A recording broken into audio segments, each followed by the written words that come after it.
SNP leader Ian Blackford. Thank you, Mr Speaker, and can I thank the Prime Minister for an advance copy of his statement and welcome him back from his travels around Africa and Europe. And it's perhaps worth reiterating, Mr Speaker, that all of us in this House reiterate our support for President Zelensky, for Ukraine, in their struggle against the war criminal Putin. Mr Speaker, the scale and the depth of the challenge facing our global community is self-evident. War in Europe, the return of soaring inflation, rising interest rates and a cost of living crisis that is punishing people in the pocket. We're not just faced with one crisis. This is an accumulation of crises that needs, deserves and demands a collective response. We know that at moments like this, solutions can only come from a coordinated effort. Previous efforts during the 2007 financial crisis and the coordination during COVID demonstrate just that right across the world. And none of us should be in any doubt. The crisis we are now in is as very bit as severe and steep and deep as anything that we faced in the time of the financial crisis.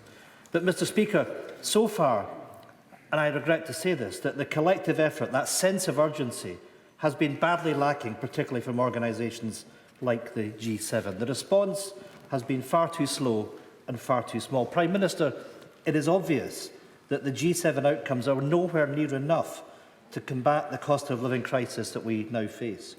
So when can the public expect some leadership and some action?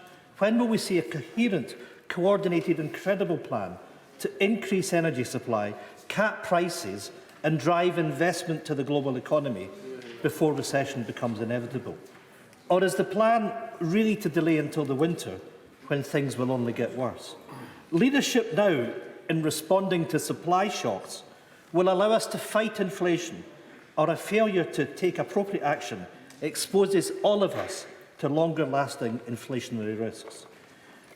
On Ukraine, can the Prime Minister perhaps go a little bit further and give us an outlook as to what we will do to make sure that we can get grain out of Ukrainian ports?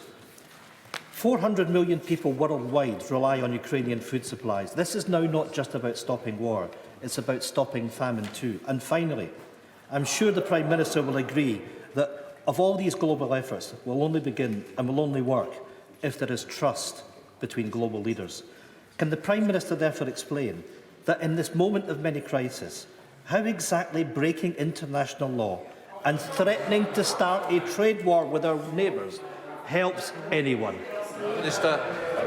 Thank you, Mr Speaker. Actually, I think that he should look more carefully at what the G7 produced in terms of the plan to cap prices for oil and gas, and particularly to try to stop Putin profiteering as he currently is from his illegal war. And there is a plan. It's not. I won't pretend it's going to be easy, but we're doing as much as we can, and we're certainly taking a lot of other action, for instance, to help countries around the world with access to fertiliser that they need. And he's right to raise the issue, Mr Speaker, of the 25 million tonnes of grain currently held hostage in Odessa.